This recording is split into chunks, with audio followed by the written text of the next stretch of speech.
So actually I'm here at Home Depot, but I just wanted you guys to see how flimsy the gutters that you're buying. The gauge on the metal is so much smaller than what you're getting from commercial supplier, and you can only get 12-foot lengths.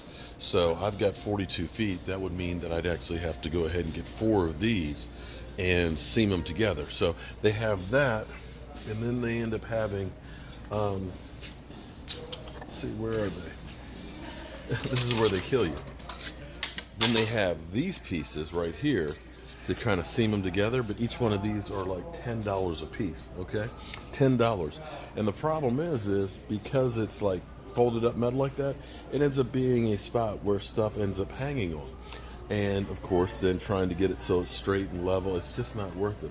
This is one of those cases where your best bet is actually to go ahead and just get good quality materials from the professional supplier. Here we are at our day job, and what we're going to do is we're going to take off this gutter and put a new gutter up in here, but we're also going to go through and we're going to put a fascia piece of metal up in here, so that way it'll protect the fascia on here. So we're going to go ahead and pull off this gutter, get the new one, get the clips and stuff put on there, and get this thing done. So you can see that we've already gone through and started covering up the fascia boards with the metal. So Michael's up here nailing that on, and that gives us a great waterproof, don't have to worry about painting cover for the house. Now what we're going to do is, I got this bent at 6 inches, so I've got 3/4 of an inch that's underneath of it, and what we're going to do is we're going to come back and we're actually going to put a vinyl soffit up underneath of it to finish this off. We'll just do that part later. But the main thing is we want to get this gutter on here, because here's the thing you may not realize is how powerful water is. And when you have water that's pouring off, it will literally undermine the foundation, and that's where you start to see settlement cracks, and you get moisture and stuff in the house and start getting mold. So yeah, gutters can destroy a house. So eventually we'll go around and we'll go do the whole house with this.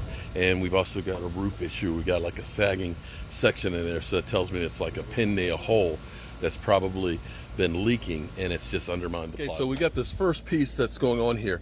You know, the old style was they had the nails that went in, they went straight in, and over the course of time it would end up loosening down.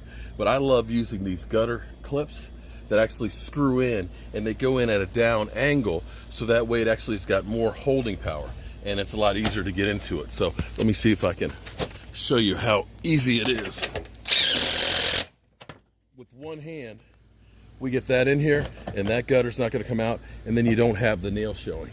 So we're going to go down here, finish getting our clips with a slight fall going to the gutter. So we've got all of our clips in place. We got a nice little fall here with the gutter. We got our fascia cover on here, so it looks nice and clean. And we just drilled out for our downspout here. And this is the great thing about getting commercial stuff. Basically, we use a hole saw and cut the hole exact. A lot of times when you get a Home Depot, they'll have like the square things and all that, and you're sitting there trying to cut it with snips. I ain't got time for that. But this thing cuts it dead on perfect. And look at that. No glue or anything on there. That sucker is tight. So this is definitely a big improvement. Now we'll go do the other side.